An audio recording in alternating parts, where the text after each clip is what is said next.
너무나 잘 아는 말씀입니다. 하지만은 우리가 이 말씀에 사실은 몇 가지 좀 살펴볼 것이 있습니다. 먼저 2절에 보니까 지금 그 호숫가에 배 두 척이 있다고 했습니다. 그리고 어부들은 배에서 나와서 그물을 짚고 있습니다. 여기서 어부들은 누구이고 배 두 척은 누구의 배일까요? 일단 오늘 본문에 보니까 베드로가 지금 그물을 던지는 거 보니까 베드로의 배는 분명한 것 같고요. 그죠? 그 다음에 10절에 보니까 그 동업자가 나오죠? 동업자가 누구? 야고보와 요한. 그러면 한 배는 그 야고보와 요한의 배라는 것을 알 수가 있습니다. 두 척이 나와서 지금 두 척 중에 베드로의 배에 예수님이 올라서 지금 말씀을 전하고 있습니다. 왜 그런가 하니까 지금 무리가 너무 많아서 당신은 마이크도 없고 하니까 아마 이제 배에서 말씀 전하고 또 그 호숫가에서 또 이렇게 말씀을 전하고 이렇게 한 것 같습니다. 그런데 여기서 지금 이 배들은 지금 그물을 짚고 있습니다. 어부들은 지금 그물을 짚고 있어요. 그물을 짚고 있다는 것은 지금이 한 몇 시쯤, 여러분 그물은 언제 씻죠? 우리하고는 물론 많이 다릅니다. 왜 다르냐 하면 지금 이 그물, 지금 우리 그물, 우리가 쓰고 있는 그물들은 주로 이제 나이롱으로 된 그물이 많거든요. 그 나이롱으로 된 그물들은 이 낮에 던져도 그 고기들이 잘 몰라요. 그래서 낮에 던질 수 있는 이 그물, 나이롱 그물이 개발된 것은 1950년 경입니다. 그 전까지는 주로 이제 이렇게 식물에서 이렇게 그 실들을 뽑아가지고 그물을 만들었겠죠. 그래서 당시 이스라엘은 세마포, 우리 예수님이 입고 있었던 그 세마포에서 그물을 만들었다고 합니다. 그러니까 이제 그런 그물들은 그 낮에 던지면 고기들이 다 아는 거죠. 고기들이 그 그물, 자기 잡는 그물을 알고 있는데 그 그물 안에 들어가겠습니까? 안 들어가는 거예요. 그래서 이 그물을 언제 던지느냐? 주로 밤 10시부터 한 새벽 4시경. 이때가 고기가 많이 잡힌다고 합니다. 그리고 우기 때, 겨울 우기 때에 그물을 주로 던진다고 합니다. 그러니까 지금 여기서 그물을 싣고 있다는 말은 지금이 대충 언제다? 아침이라는 것을 알 수가 있습니다. 그리고 지금 그물은 하루 안 씻어도 관계없겠지만 당시 그물은 바로 씻어서 말려야 돼요. 여러분 식물들은 이렇게 물기가 있으면 썩어버리잖아요. 그러니까 바로 이렇게 해가 뜨면 이렇게 말려야 됩니다. 그래서 지금 이 베드로와 그의 동업자 야고보와 요한은 이 그물을 지금 말리고 있는 중입니다. 그 말은 뭐예요? 이제 고기 잡는 것이 다 끝났다는 말이에요. 고기 잡는 시간이 다 끝났습니다.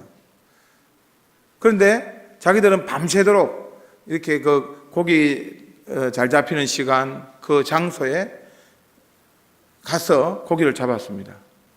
그런데도 고기가 한 마리도 잡히지 않았어요. 지금은 여러분 배가 이렇게 모다가 달려가지고 빨리 이렇게 가잖아요. 당신은 어떻게 했어요? 한참을 저어서 또 어떻게 중간쯤에 고기 많이 잡힌 데까지 힘써서 저어서 가야 됐죠. 그런데 잡히지 않았어요. 얼마나 낙심이 되겠습니까? 또한 몸은 얼마나 피곤하겠습니까? 그런 상황인 거예요. 우리가 지금 이런 상황들을 잘 한번 생각해 봐야 됩니다. 자, 그런 상황일 때에 예수님께서 뭐라고 했습니까? 4절에 보니까 말씀을 마치시고 시몬 베드로에게 이르시되 깊은 데로 가서 그물을 던져라. 그리고 고기를 잡아라. 사실은 우리는 너무 쉬운 말씀이죠. 예수님께서 그렇게 그물 던지라니까 던진다, 순종한다 하지만 사실은 이 순종할 수 있는 상황이 아니에요. 왜냐하면 지금 그물 그러면 내리기 전에 말씀하시지. 그러면 그냥 한 번 더 던지면 되잖아요. 근데 그물 이미 다 지금 씻어서 그물 이렇게 다 정리하고 씻고 하는데 쉬우는 게 아니잖아요. 그리고 지금 말리는 중입니다. 거의 지금 다 말라가고 있는 중이에요. 그런데 다시 그 그물을 가지고 고기를 잡아라 하니까 이건 너무 힘든 거죠. 육체적으로도 지금 너무 밤에 잠도 못 자서 피곤해 있는데 다시 그러면 또 노를 저어가지고 또 그 바다 안으로 들어가야 되고요. 그 다음에 상식적으로도 지금 고기 잡히는 시간이 아니라는 거예요.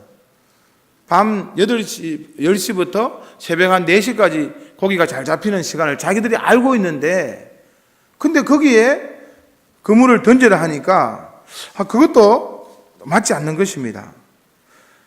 그 다음에 세 번째는 자존심 상하죠. 왜냐하면 지금 고기 잡는데 베테랑이잖아요. 지금 베드로는 고기 잡는데 베테랑이거든요. 전문가라는 거예요. 저희들도 제주도에 한번 가서 한 10몇 명이 이렇게 배를 하나 이렇게 빌려서 이제 고기를 잡으러 갔어요. 그래서 이제 거기서 고기 잡으면 우리가 이제 그 매운탕 끓여준다 하니까 얼마나 좋습니까? 예? 우리가 잡은 고기를 매운탕 끓여준다 하니까 많이 잡아가지고 매운탕도 끓이고 또 남는 것은 팔아야 되겠다 이런 생각으로 이제 10몇 명이 갔어요. 갔는데 아무리 해도 고기 안 잡히는 거예요. 그러니까 이 선장이 보니까 너무 불쌍하잖아요. 그래서 어떤 분들은 그래서 자기 가족들이 있으면요, 그 시장에 가서 고기 사가지고 자기 잡은 것처럼 해가지고 매운탕도 끓이고 한다고 합니다. 어쨌든 저희들도 너무 낙심해 있는데 그 선장님이 이쪽으로 가서 선장님이 이렇게 낚시를 이렇게 몇 개 탁 놓더라고. 놓고 이렇게 탁 하니까 금세 고기가 뭐 10몇 마리 잡히더라고요. 결국은 이 고기는 잡아본 사람이 잡을 수가 있다는 겁니다. 시몬 베드로는 그런 점에서 그 선장처럼 고기 잡는 전문가입니다. 근데 어떤 젊은 분이 말씀은 잘하고 하지만 아니 저기 가서 그물을 던져라 하니까 이건 너무 자존심 상하는 거죠. 이세돌한테 제가 가서 이세돌한테 봐도 이렇게 뜨면 된다고 가르치는 거하고 똑같은 거 아니겠습니까? 공자 앞에 문자 쓰고 도사 앞에 뭐 요랑 흔든다 그런 말 들어보셨습니까? 상식적으로 또 뿐만 아니라 자기 전문가인 자신에게 볼 때는 이거는 도대체 들을 수 없는 말입니다. 그러나 베드로는 여기서 이제 베드로의 그 위대함이 있는 거예요. 여기서 베드로는 저분이 말씀을 전할 뿐만 아니라 저분이 어떻게 보면 이 바다에서 그 명령하는 그 말씀이, 왜냐하면 당시 그 바다의 사람들은요, 이 바다에 어떤 영적인 어떤 그런 힘이 있다고 늘 생각하지 않습니까? 그럴 때에 이 베드로는 묘한 어떤 영적인 기운을 느꼈을 거예요.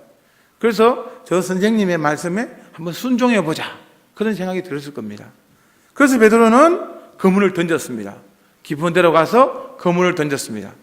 근데 고기가 얼마나 많이 잡히는지 고기를 당기는데 당길 수가 없는 거예요. 너무 많이 들어있기 때문에.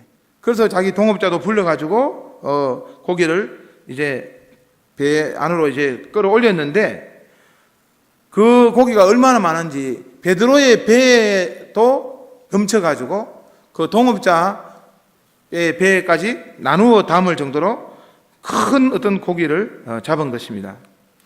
어떤 분이 연구하기를 그때 어획량은 한 4분의 3톤 정도 될 것이다. 그 말은 뭔가 하면 베드로가 2주간 잡을 그 고기의 분량을 잡은 것입니다. 얼마나 놀랍습니까? 아마 베드로는 정말 너무 큰 충격이었을 거예요. 그때 베드로가 깨달은 것은 무엇입니까? 저분은 보통 분이 아니시다. 저분은 그냥 단순히 능력 있는 분이 아니라 하나님의 아들일 수 있다는 그것을 느꼈을 거예요. 결국은 무엇입니까? 지금 하나님을 만난 거 아닙니까? 그때 베드로의 태도가 중요한 것입니다.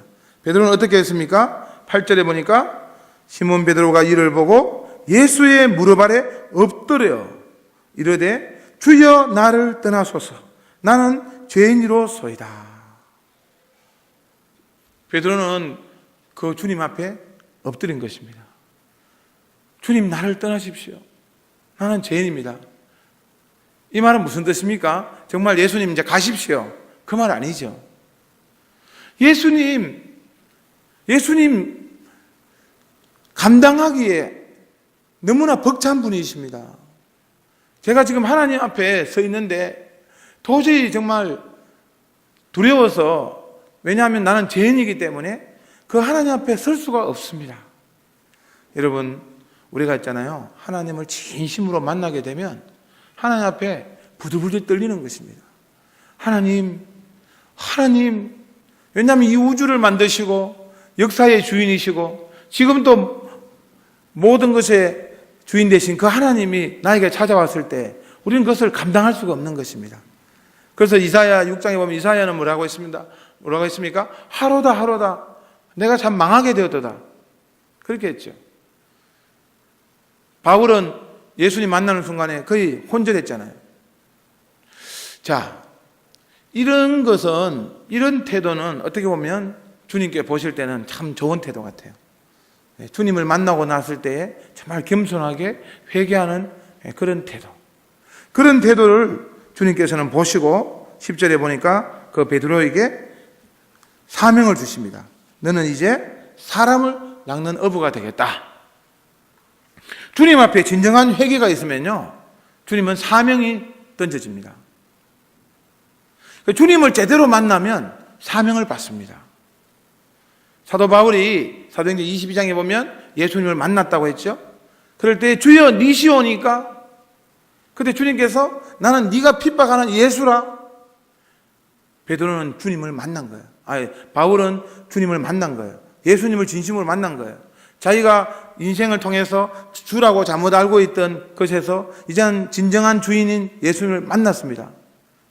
그때 여러분 바울의 질문이 무엇인지 아십니까? 주여, 내가 무엇을 하리까? 주님을 제대로 만나게 되면 사명이 발견되는 겁니다. 그럼 제가 역으로 여러분들에게 묻습니다. 여러분들의 사명은 무엇입니까? 주여, 내가 무엇을 하리까? 내가 무엇을 하면 좋겠습니까? 혹시 여러분 대답할 수가 있습니까? 대답할 수 있는 분은 정말 주님을 제대로 만나서 주님 앞에 이제 그 사명의 길을 걸어가시면 됩니다. 그런데 내가 아직까지 그 사명이 잘 안 되겠다. 이런 분들은 다시 한번 주님 앞에 나가야 됩니다. 주님을 진심으로 만나야 합니다. 주님을 진심으로 만나면 주님께서 우리에게 사명이 떨어지는 것입니다. 베드로는 그 사명을 받았습니다. 사명을 받고 난 다음 베드로는 어떻게 했습니까? 11절에 보니까 그들이 베드를 육지에 대고 모든 것을 버려두고 예수를 따르니라. 쉬운 말이지만 사실 쉽지 않습니다. 왜냐하면 지금 예수님이 고기 잡아라 해가지고 고기를 지금 가득히 잡았잖아요. 그러면 이 고기를 처분해야 될 거 아니에요? 빨리 지금 그 뭐 수산업조합에 빨리 그 뭐 하든지 경매하는 데 가든지 아니면 친구를 불러가지고 이 고기를 맡기든지 이 고기를 우리 집으로 보내달라 하든지 그렇게 해야 되는데 이 베드로는 주님을 만나서 사명을 받고 보니 그것을 그냥 다 버려두고 주님을 따라가는 것입니다. 왜 그렇습니까? 주님을 만나고 나니까 이 배에 있는 이 고기는 아무것도 아닌 거예요. 이 배가 뭐 어떻게 되고 안 되고 이런 것은 상관이 없다는 것입니다. 인생의 주인 되시고 역사의 주인 되시고 내 모든 생사화복의 주인 되신 예수 그리스도를 지금 만나고 보니까 그 다음에 그 뭐 이런 것들은 여러분 한번 생각해 보십시오. 우리가 예를 들면 강 같은 데서 이렇게 수영을 했습니다. 어떤 친구가 우리에게 그 갚아야 될 좀 빚이 있어요. 뭐 예를 들면 뭐 예전에 돈가스 사 먹고 난 다음에 내가 돈을 뭐 3만 원 빌리고 3만 원 빚도 있고 또 내가 빌려준 뭐 물건, 뭐 책이나 뭐 어떤 물건도 나한테 갚지 않았어요. 근데 어쨌든 그 친구가 물에 빠져가는 나를 막 자기가 뛰어들어가지고 나를 그냥 물 바깥으로 이렇게 던지고 내 대신 죽었어요. 그러면 우리가 지금 그 친구의 죽음 앞에, 그 친구의 묘 앞에 우리는 어떤 말을 할 수 있을까요? 친구야, 할 말 없다. 친구야, 고맙다. 내가 너의 목까지 내가 살아가 줄게. 뭐 그런 말 하지 않겠습니까? 근데 이런 말 한다고 한번 생각해 보세요. 친구야, 고맙긴 고마운데 그때 돈가스 먹었던 거 돈 빌려가는 거 그거 왜 안 갖고 죽었어? 그때 왜 내 물건 안 갚아줬어? 그러면 할 수 있겠습니까? 할 수 없단 말이에요. 그 친구의 죽음 앞에 그런 것들은 다 상쇄되고 없어지는 거예요. 예수님을 만나고 나면, 예수님을 진심으로 만나고 나면 이제 그런 것들은 다 사라지는 거예요. 내가 어떻게 뭐 챙겨가지고, 어떻게 또 뭐 하고, 어떻게 내가 또 이렇게 뭐 해서 나는 이렇게 좀 뭐 누리고, 뭐 이렇게 뭐 사가지고 화장실 2개 있는 집 언젠가는 사야 되는데, 어쩌고 저쩌고. 그런 것들이 다 사라지는 거예요.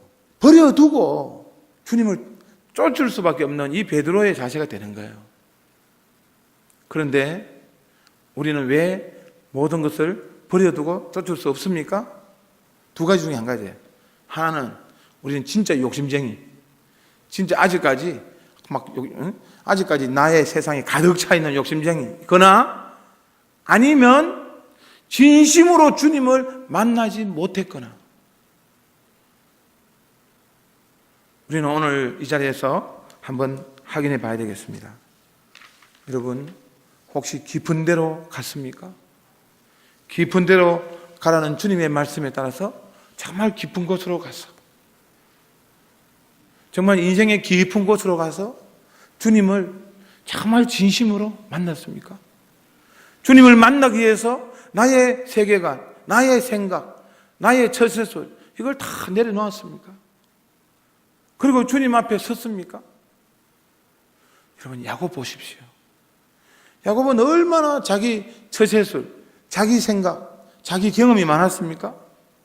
그 야곱강가에서 하나님을 만났을 때 야곱은 그 하나님 앞에서도 한번 하나님 당신은 누구입니까? 물어보지도 않고 막 덤벼들어서 씨름을 했습니다. 그걸 우리는 기도했다고 좋게 평가하지만 사실 야곱은 처음에 좋지는 않았습니다. 아직까지 자기의 세계, 자기의 그 꾀가 남아있는 거예요. 그래서 막 하니까 이제 주님께서 한도뼈를 쳤잖아요. 그리고 어떻게 했습니까? 나로 가게 하라. 그냥 가시면 되잖아요. 근데 가게 하라. 그 말은 무엇입니까? 마지막 기회를 준 거예요. 야곱, 너는 언제까지 그렇게 살래? 너는 언제까지 그렇게 살래? 너는 이스라엘이 돼야 되는데 아직도 그 야곱의 인생이 남아있느냐? 그때 야곱이 깨달은 거죠. 그때 이제 야곱은 철이 든 거예요. 아, 이분은 하나님이시구나. 내가 하나님 앞에 덤벼들었구나. 나의 처세술이 아니라 이제는 내가 하나님이 필요하구나. 그때 야곱은 하나님을 붙잡았습니다. 울며 붙잡았습니다. 야곱은 우는 사람이 아니었어요. 야곱은 우는 그런 힘든 일이 있을 때마다 나는 울어서는 안 돼. 나는 버텨야 돼. 강해져야 돼. 나는 담대해야 돼. 사실은 야곱 어떻게 해야 됐습니까? 울어서 해야 됩니다. 여러분도 그런 사람 있죠? 막 버티는, 그냥 깡으로, 악으로, 내가 여기서 사과하면 안 돼. 여기서 잘못했다고 하면 안 돼. 여기서 내가 울면 안 돼. 버텨야 돼. 그러나 여러분, 우리는 하나님 앞에서는 버텨서는 안 됩니다. 하나님 앞에서 무너져야 합니다. 하나님 앞에서 울어야 합니다. 하나님 앞에서는 주여 내가 죄인으로소이다. 주여 내가 망하게 되었도다. 주님 없이는 살 수가 없습니다. 이 고백만이 우리를 살리게 합니다. 우리를 이스라엘 되게 만듭니다. 베드로가 바로 주님 앞에서 주님 나를 떠나소서, 그리고 받은 그 사명에 따라서 이제는 이 사명만을 감당하겠습니다 고백한 거예요. 오늘 우리가 한번 저는 2가지로 적용하고자 합니다. 여러분, 진심으로 주님을 만나기를 원합니다. 정말 고요하게 주님을 좀 만나기를 원합니다. 교회에 오고 예배는 드리지만 주님을 좀 제대로 만나기를 원합니다. 저는 저 자신도 그런 고백을 해요. 여러분, 이 교회에 있잖아요. 지금 여러분들이 지금 어떤 소리 들립니까? 저는 한 번 있잖아요. 저 혼자 이 교회 와서 이렇게 한 번씩 기도하고 있으면요, 지하철 소리가 들려요. 사실 여기 옆에 지하철 선로가 있잖아요. 아차산역에서 군자역 왔다 갔다 하는 지하철 소리가 들려요. 그 말은 무엇입니까? 그냥 이 교회, 이 예배당에 앉아 있었지만은 하나님 소리를 못 듣고 그냥 갈 때가 많았다는 거예요. 저 자신도 많이 반성합니다. 하나님 앞에서 조용히 묵상하고 하나님께 울며 메어 달리고 하나님 지혜를 주시옵소서, 능력을 주시옵소서. 그런 시간, 주님 앞에 나아가는 그 깊고 은밀하고 조용한 그 골방 필요하다는 것입니다. 오늘 여러분들이 정말 주님의 말씀 앞에 다시 한번 나아가서 정말 깊은 곳으로 가십시오. 늘 얕은 곳으로, 늘 그냥 내가 원하는 곳에 가 계시지 말고 정말 저 깊은 곳으로 가십시오. 주님께서 말씀하시는 깊은 곳으로 가십시오. 찰랑찰랑거리는 그 얕은 물가에서 막 그냥 어쩌고 막 즐거워하고 하고 뭐 두려워하고 그렇게 하는 것이 아니라 저 깊은 곳으로 가십시오. 깊이 주님을 만나십시오. 그리고는 이제 그 잡은 고기 일랑 그런 것 눈에, 내가 가지고 있는 배 뭐 이런 것 눈에 두지 마시고, 주여 제가 무엇을 하리까? 주님 제가 어떤 삶을 살리까? 주여 제가 누구를 위해서 살리까? 제가 무엇을 하며 살겠습니까? 이 사명을 받으십시오. 두 가지를 여러분들에게 기도 제목으로 드리겠습니다. 주님을 만나십시오. 그리고 주님 사명을 발견하십시오. 그런 승리하는 인생 되시기를 주의 이름으로 축원합니다. 아멘.